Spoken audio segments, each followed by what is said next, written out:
Hello everyone, let's have more news about the Lakers. But first, don't forget to subscribe to the channel and leave a like. After drafting Cooper Flagg with the number 1 overall pick in tonight's draft, the Dallas Mavericks' focus will shift to free agency quickly after, as it begins on June 30th. After signing Kyrie Irving to a team-friendly extension on Tuesday night to play alongside Flagg and Anthony Davis for years to come, the team is in desperate need of a backup point guard who can replace Irving while he is out and become the starter for the first half of the season.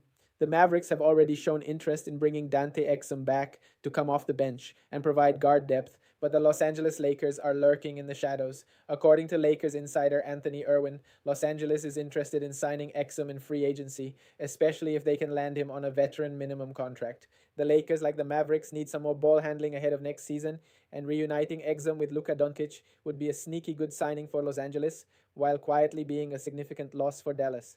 While Exum's injuries have undoubtedly been a problem in Dallas, as he played in just 75 games over 2 seasons, losing his steady hand in the backcourt would be concerning for the Mavs, especially since their only true, healthy ball handlers ahead of next season are Brandon Williams and Jaden Hardy. Like Exum, Spencer Dinwiddie is also set to hit free agency, and losing both of those guards could end up being a bigger blow than Mavericks fans realize. While Dallas has already been on the hunt for potential Irving replacements, as they have been linked to Chris Paul, Malcolm Brogdon, Dennis Schroeder, and D'Angelo Russell in free agency, keeping Exum would be a great move to hold down the end of the bench. Now let's go to another video. Don't forget to leave a like. By Chat Sports, Jeffrey Cooperstein here with you guys, and the 2025 NBA Draft first round has concluded. The Lakers did not have a pick, but they may have a pick in day 2, as they currently hold the 55 overall pick in the 2025 NBA Draft. That's 4 from the bottom. There are only 59 picks this year, and let's take a look at the Lakers draft profile here. The Lakers finished with a 50-32 record. They obviously lost in 5 games in the first round to the Minnesota Timberwolves. And again, they own number 55. Last year, they took Dalton Knecht and Bronny James with the number 55 overall pick. And their biggest team needs are, of course, center and point of attack defense. What do you think the Lakers' biggest need is, though? Let me know down there in the comment section to kick off today's show. I clearly think they have one need that is bigger than the other one, but let me know what you guys think down there in the comment section. What is the biggest need Rob Pelinka has to address this offseason? It's absolutely center for this Los Angeles Lakers team. There's a reason they went and traded for Mark Williams at last year's NBA trade deadline. Now that trade got nixed. They sent Williams back to the Charlotte Hornets, who is now on his way to the Phoenix Suns to the tune of 2 second-round picks.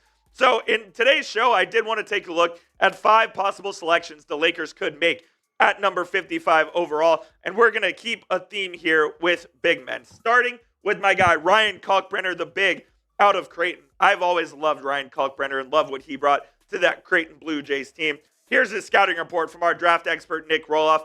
A consistent finisher around the basket and has shooting upside. He's a productive shot blocker with traits that translate to the NBA. Shot blocking always translates from college to the NBA if you're athletic enough for the most part, but that is Kalkbrenner's downfall, is defending quicker, more athletic players. He played a bunch for Creighton last year in almost 35 minutes a game, averaged 19 points, almost 9 boards, blocked almost 3 shots a night, 65% from the field.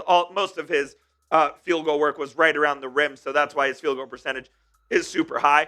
When you're picking at a spot like 55 in the second round, you're looking for guys like Kalkbrenner who have played 3 or 4 years in college, who can step in right away, and the game simply won't be too rich for them.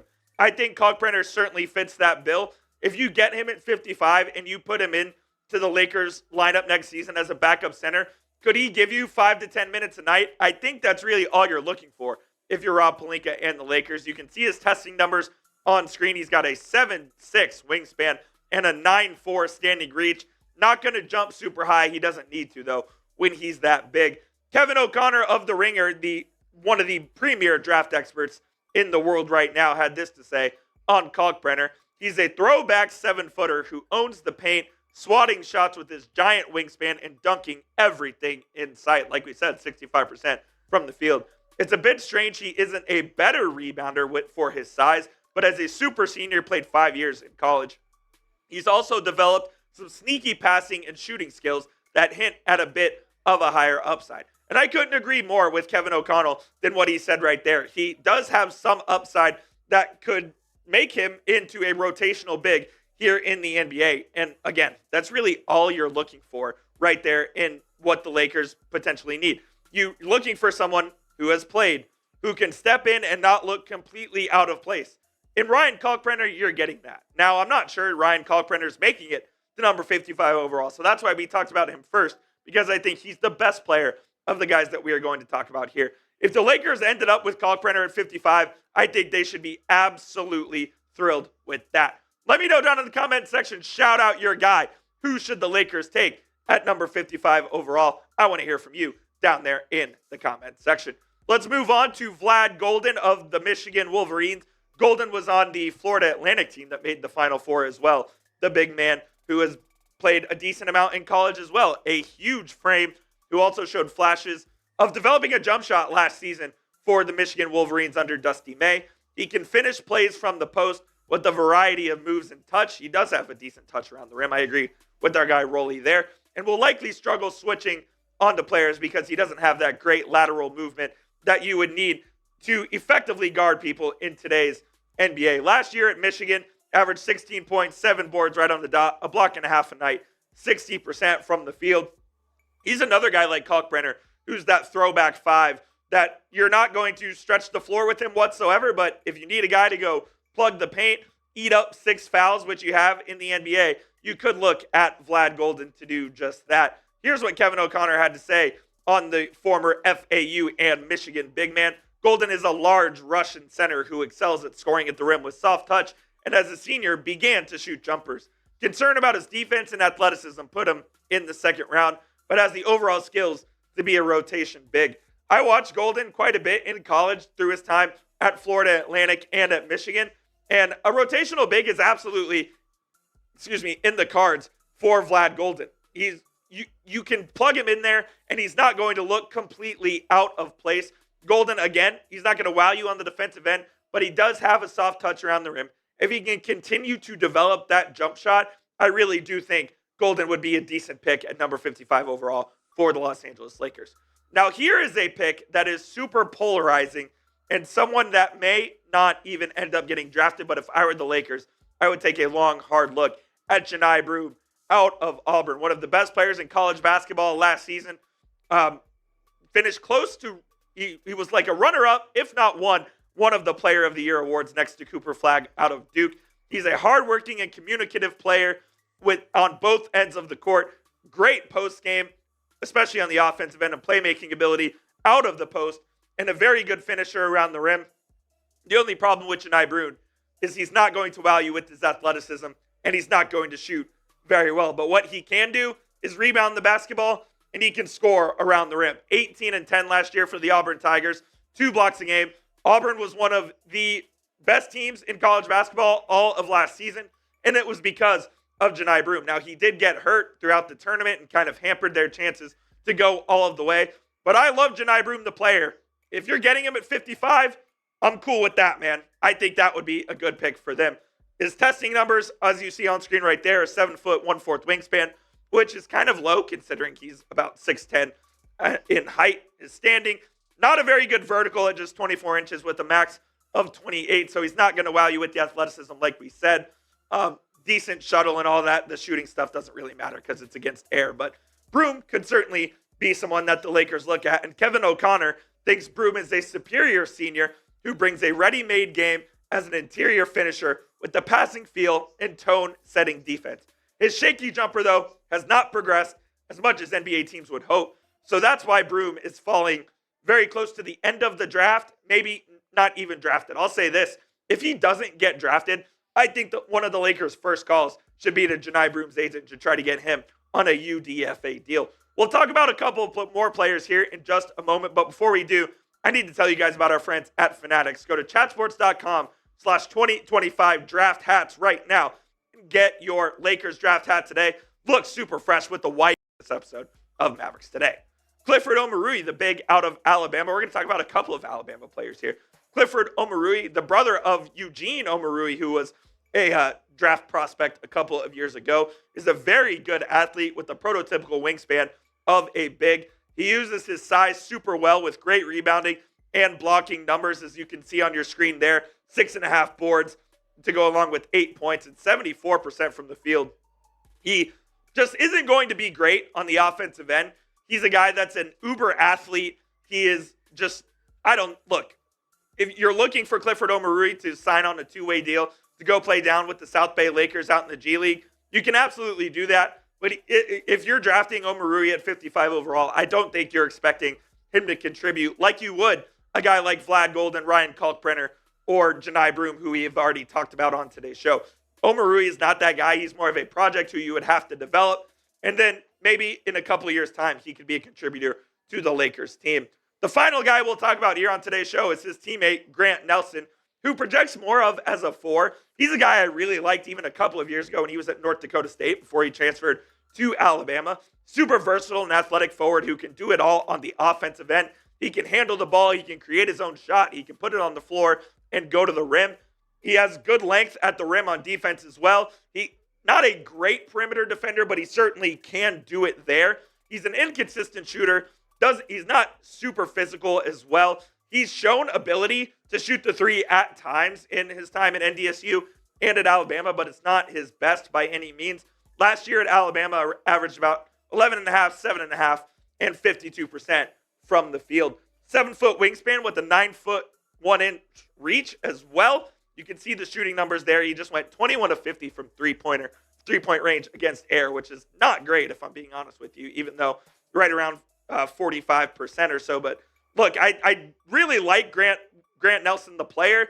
I think he's a very versatile guy that could potentially contribute to this Lakers team down the road. I think he'll be a G League star. Like if you put Grant Nelson out in the G League and sign him on a two-way deal with the 55th overall pick, he could go average 22, 23 points a game in the G League. I fully believe that. Would he help the Los Angeles Lakers next season, though?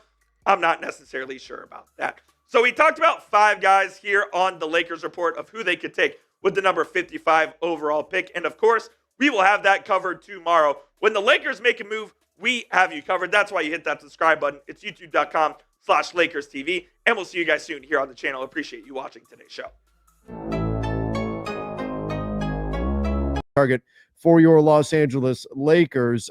The Miami Herald saying that the Miami Heat are exploring trades for Andrew Wiggins and could deal him for an expiring contract in order to have max level cap space in 2026. So the Lakers, they are a team that can offer expiring salaries, and Andrew Wiggins would appear to be something of a fit for them. You look what the Lakers have. We know they've got, of course, Rui Hachimura. We'll talk about whether or not the Lakers should do a deal around him, but they also have expiring salaries in guys like potentially Austin Reeves. Personally, I wouldn't part with him for Andrew Wiggins, but nonetheless, he is an expiring salary. Then you've got Gabe Vincent and Maxi Kleber making a little over $22 million combined in expiring money. So if the Lakers were to trade for Andrew Wiggins, what would they be getting, and what would a deal look like? Would it actually be worth it? So Wiggins just turned 30 years old back in February, 6'8" wing. What I like is he does a lot of his defensive work on the perimeter, and that's really where the Lakers need the most defensive help. They simply have too many guys on their roster who are at their best when they're defending 4s. Well, that's not really Andrew Wiggins. He's more of a guy who's going to defend 3s. He's going to defend on the perimeter, and that's where he's going to see most of his usefulness. Now, offensively, ranks in the 53rd percentile among wings when he was playing with the Miami Heat in terms of points per shot attempt.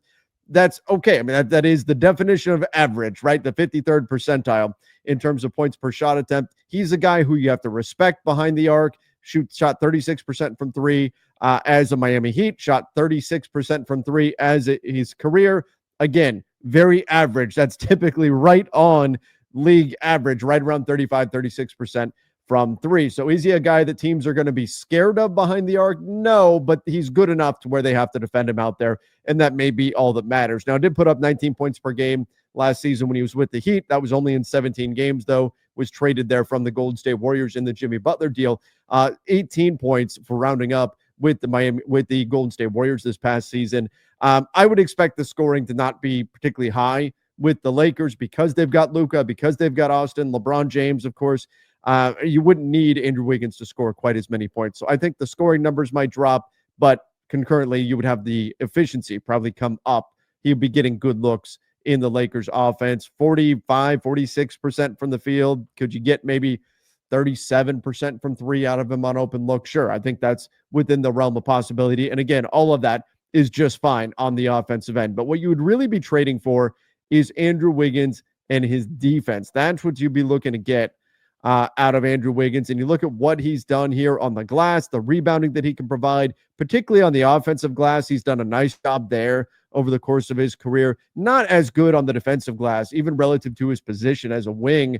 Not as good there on the defensive glass, 38th percentile with Miami, 20th percentile with Golden State. And you look over the course of his career, his defensive rebounding has just not been great relative to his peers, but the offensive rebounding has been fantastic. Does a nice job getting the long bounce, mid-range rebounds that the Golden State Warriors are known for. The three ball that gets missed and then lands around the free throw line, Wiggins can go and get those. And then the steal percentage you like, particularly with Miami.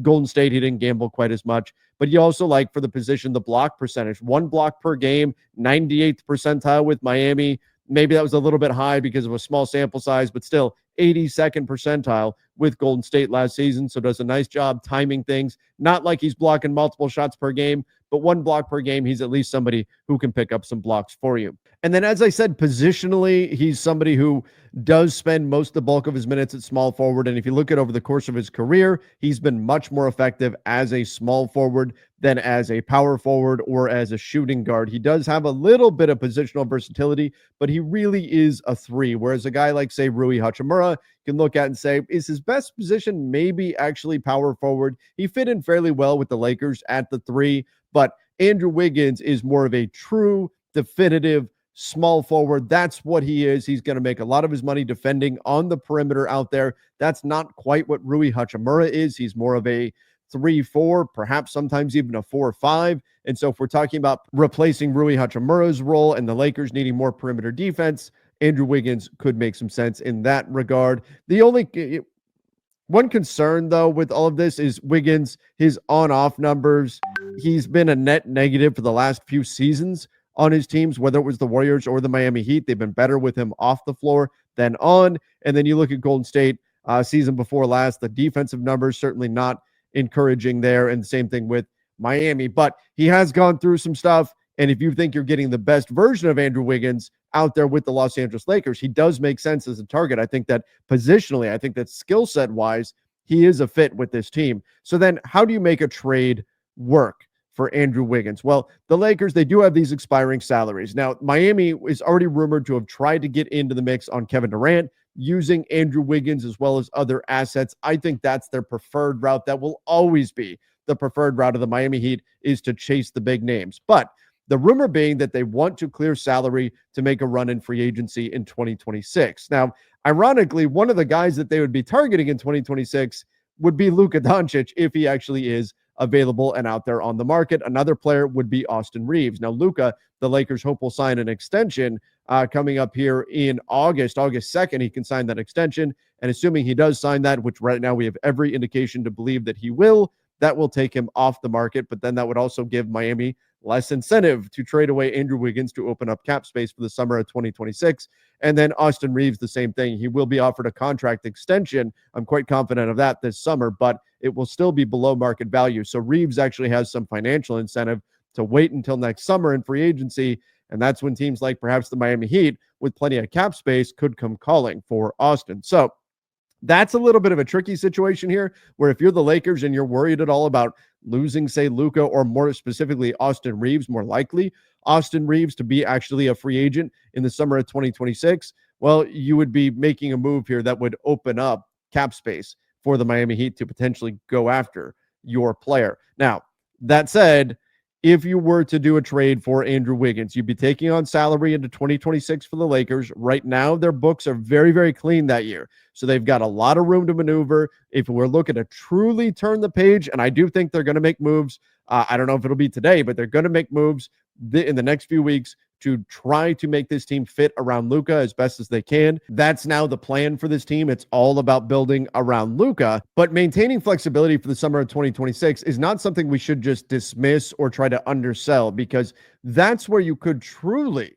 have the opportunity to pivot this team and change the structure of it around Luka Doncic. So it is significant that Andrew Wiggins does have a player option for the 26-27 season, and that would limit some of the Lakers' flexibility that summer. So that's not something that we should undersell as something the Lakers would have to consider in any trade that would bring in Andrew Wiggins and any other player that has longer term salary on the books, particularly if they're going to be giving up expiring contracts in order to facilitate that. Now, obviously, from the Lakers' perspective, I think the preferred option would be to trade two expirings in Gabe Vincent and Maxi Kleba, and then Jared Vanderbilt, and see if you can clear that salary off the books. You're essentially taking three bench players that you've got and turning them into one solid rotation guy in Andrew Wiggins. The Lakers do need depth, and so maybe there's a little bit of a concern there. You'd have to have another plan to fill your backup guard position as well. But nonetheless, I think that would be the preferred path for the Lakers. If I'm the Miami Heat, though, I'm saying, no, I want Rui Hachimura in the deal,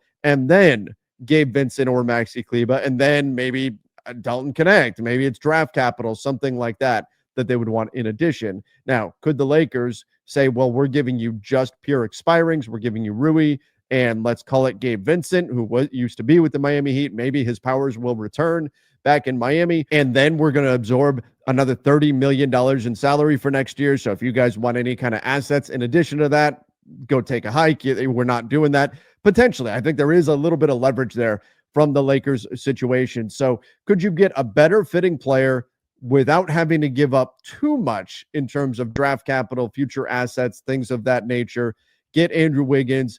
Maybe you have to part with Rui Hachimura to do it, but perhaps Andrew Wiggins is the better fit anyway, and then go from there. Yeah, look, that does make some sense to me from the Lakers side of things. Of course, the ideal option would be to do it without including Rui Hachimura, but that may simply not be realistic depending on what it is that the Miami Heat are after. Now, finally, while Andrew Wiggins could certainly help with the Lakers' perimeter defense, let's remember, if you're going to do this trade, you also need to, if you're the Lakers, be cognizant of having enough left over to still go and fix the center position where you need at least one, maybe two bigs. I think it's two. Plus, you need to go find a defensive guard as well, whether that's Gabe Vincent or otherwise. You would need to fill that hole too. So that's the other thing the Lakers would have to be aware of in all of this. Whatever they were to give up to get Andrew Wiggins, would they then be able to pivot and still fill the remaining needs on the roster? But I do think it makes some sense if the Miami Heat's goal is truly just to clear salary for next summer, and the Lakers are okay with maybe the risk of putting Miami in a position to where they could target Austin Reeves and other top players out there on the market, then I think there would be some synergy between the two clubs. Maybe it is time for Rob Pelinka to call up our old friend Pat Riley and see what he can get done to bring Andrew Wiggins to LA. But Lakers Nation, give me your thoughts in the comments down below. What do you think about Kevin Durant's blockbuster trade to the Houston Rockets on Sunday sent shockwaves through the NBA, and one high-profile suitor reportedly folded before the deal went through. The Miami Heat were reportedly in on Durant but ultimately pulled back, unwilling to part with key young players like Kelly Ware and Nikola Jovic plus draft picks via Miami Herald's Barry Jackson, a decision that has been heavily criticized by fans and analysts. Following Durant's move to Houston, reports surfaced via ClutchPoint's Brett Siegel that Miami has now made veteran forward Andrew Wiggins available in trade discussions, although it's unclear if the front office is keen on pursuing a star or trading for picks. Amid these new reports, NBA insider Anthony Irwin confirmed that the Lakers checked in with Miami about Wiggins, seeking clarity on whether the Heat would entertain a deal. I will say that the Lakers, again, because of their relationship with Pat Riley, are very well in tune with what Pat thinks about Wiggins, Irwin said. The Lakers have checked in on him. They have asked about what the price would be. Wiggins, who is on a 4-year, $109 million deal running through 2027, joined Miami in February's 5-team swap that sent Jimmy Butler to the Golden State Warriors. Last season, Wiggins averaged 18.0 points, 4.5 rebounds, and 2.6 assists in 60 games. Since being drafted number 1 overall in 2014, Wiggins won the Rookie of the Year in 2015, was named an All-Star in 2022, and also helped the Warriors to an NBA championship that same year. While the Lakers' most pressing need right now is a lob threat big man, a potential trade for Wiggins would greatly improve the team's front court. Pairing the 30-year-old with LeBron James and Luka Doncic could drastically improve Los Angeles' wing defense and shooting spacing. And you, fan, what do you think about Andrew Wiggins' situation? Leave your opinion in the comments.